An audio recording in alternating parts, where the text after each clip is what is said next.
Oh. Oh. All right, fellas. So if you clicked on this title, yeah, it's true. I am going to be racing.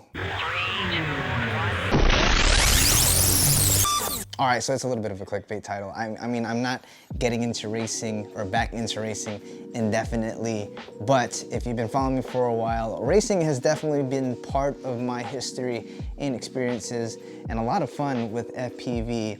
But ultimately, I just decided that I was just gonna leave racing to all of the ridiculously fast guys that are out there now and just really enjoy myself in the freestyle / cinematic aspect of being able to do cool things with a drone. But nonetheless, it is true for DCL, Drone Champions League, which is arguably the biggest drone racing organization out in Europe, has invited me and a team of 3 other people to basically play a wildcard team at their final race in Romania at this place called the Selina Turda. I hope I'm pronouncing that right, but guys, if you don't know what the Selina Turda is, it is basically a salt mine. It's an underground salt mine that has an underground lake. It's got all kinds of crazy features that's just super cool to check out regardless of the drone race.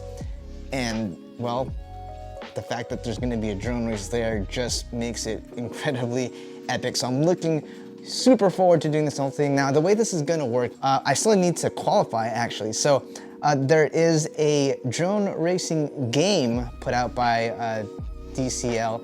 It's called DCL The Game, I think, and it's available on Steam. So if you're on a Mac or a PC, you can get it that way. And it's also available on Xbox and PS3. And I think that's pretty cool because I think it's a great way to kind of introduce drone racing to the masses. Now, I have not tried the game just yet. And usually these things kind of fall into one of 2 categories, right? Like you either want the game to just be fun as a game, or if you are kind of like me and more of like a pilot, well, then you want it to feel as close to real life as possible. And I think it just really depends on what you're trying to do with the game. If you're looking at the game as more of a sim and a way to kind of just get practice times and get yourself familiar with racetracks and courses, then obviously it flying like the real thing is going to be more important to you. On the flip side, if you're more of a gamer, then the gameplay itself is what's going to matter. And I'm going to go ahead and try this here in a second so you guys will get my first impressions of what that is like. But I definitely wanted to let you guys know that, your boy Tommy over here, he's not new to racing. Been racing for a while. In fact, I raced in DCL, I believe 2015, 2016, with Chad on the Immersion RC team. And it was a lot of fun. At that time, I did have, or our whole team was kind of plagued with technical issues, so we didn't do quite well for the season. But nonetheless, the whole experience was really fun. At that time, I was in Paris, and they had a huge event going on, and there was like massive amounts of people out there watching. So you can imagine just what kind of nervousness was going down through my veins as I'm sitting in front of like a crowd of like 40,000 people on top of being on TV. But nonetheless, your boy got this. So what we're going to do is you guys get to come with me as I do my qualification online. I'll give you guys my thoughts on DCL, the game, and then I'm gonna take you guys with me because I'm gonna vlog my trip out to Romania as I go through the heat, go through the practices, and actually compete as the wild card team in Romania. I think it's gonna be cool. Oh, by the way, so my teammate is gonna be Vince Irie. You might know him more as Jedi FPV. Benoit Finky, oh my gosh, don't hate me. I'm terrible with pronouncing. And Andrew FPV, who's made quite of a name himself on Instagram. So I think it's gonna be an interesting team. I really don't think we're gonna be taking first or second place, but I'll tell you one thing, we're gonna look really pretty going across that race course because I'm gonna be doing some flips and rolls and things like that. However, and that's it right there. Looks like we got some X-Nova motors on here. It doesn't say the KV, so I'm not quite sure if this is 4S or 6S. I'm just gonna guess it's probably 6S. But check it out, fellas. This is the official DCL drone, and it looks to have some really ridiculously massive, beefy arms. Check that out. And I like that they got the canopy on here. Definitely takes the spectator side of things more into consideration. It looks like they're running Crossfire.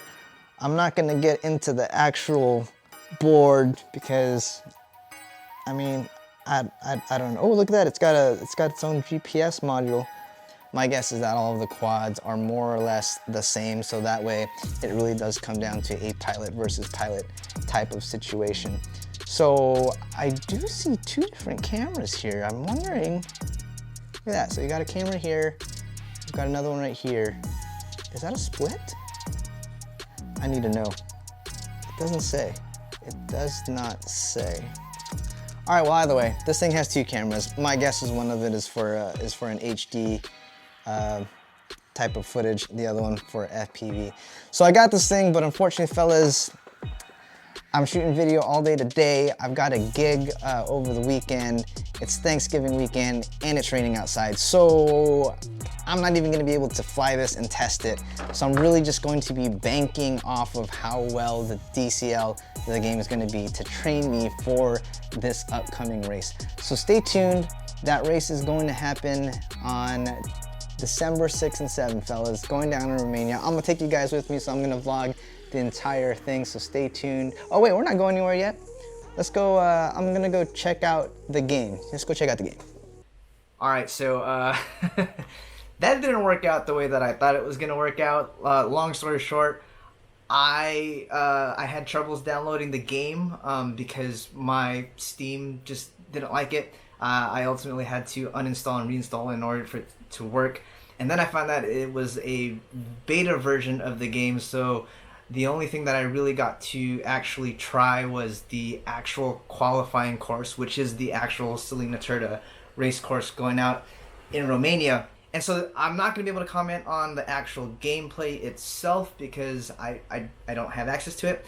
But what I can definitely say is that as a drone simulator and having it actually feel really close to what it is in real life, that's good. In fact, you can even change the PIDs, you can play with your rates, and all of those things actually make a difference. Like I actually tried changing the PIDs and bringing it up some, and you actually get like prop wash or a lot of like oscillations and things like that. And even things details down to like prop wash oscillations, you actually get that as well. So it's pretty close to lifelike. I can't comment on what it is like in comparison to other drone sims just because I haven't played any of those other ones in a very long time. But comparing it to real life, I'd say it's pretty close. I think this is a great way if you're new into FPV, or maybe you just got your FPV drone and you are wanting to learn new things, especially like tricks. I think playing these types of things in a drone game or a drone simulator such as this is definitely the way to go. Basically your wallet will like you a lot better. There's no walk of shame, guys, and so I will always endorse trying things out in an FPV simulator or a drone simulator first to kind of get yourselves used to the mechanics and how things work. And I just really think it's a good way for you to get better, especially if you are trying to compete in drone racing. DCL does a pretty good job of modeling all of their racetracks. So I feel pretty good about how this racetrack is. I can go to sleep tonight and tell you turn by super sharp turn by wide turn. But I think it's a great way to get yourself familiar with the track so that when I go out there into the real thing, it's not going to be a complete surprise to me. So how did I do with the qualifiers? Well, first of all, again, I didn't realize it was going to be a very involving thing. They had to hit me up on Skype. They wanted to watch me race because they wanted to make sure that it was actually me. Fair enough, I get it. But I didn't do well. I because of the issues of downloading it, I literally got it going probably like at 2 a.m. at night. I played one round just to make sure that it works, and then I just passed out, and then I woke up the next morning immediately and jumped in straight into the qualifiers, which was a 30-minute deal. 30 minutes to get used to the game and basically put down my fastest time, which was not all that impressive. I placed 29. So yeah, you know, I'll just call it not bad if I didn't get to practice. No, that's 29 out of 32. I'm just gonna call that bad no matter what. That just sucks. Anyways, I hope you guys enjoyed this video. Drop it in the comments. Let me know what you think about FPV and drone simulators. Does it help you? Have you tried it? And stay tuned for part 2 of this, where I take you guys along for a ride with me out to Romania at the actual track, and you get to hear some more of my thoughts about how it was transitioning from the game and then doing it in real life. Oh, and before I go, please check out ummagawd.com. Grab yourself a hat. This is the cool mesh hat, and just so you know, I like the cool mesh stuff hat because when I fly, I tend to put my head on backwards, and then I put the FPV goggles over this, and it just feels a certain kind of way when it's like that stiff material. But when it's this nice breathable cool mesh material, I just feel like I can actually feel it hugging my head, and I don't know, I just really like it. But check that out if you haven't already, and I'll see you guys on the next one. Peace out.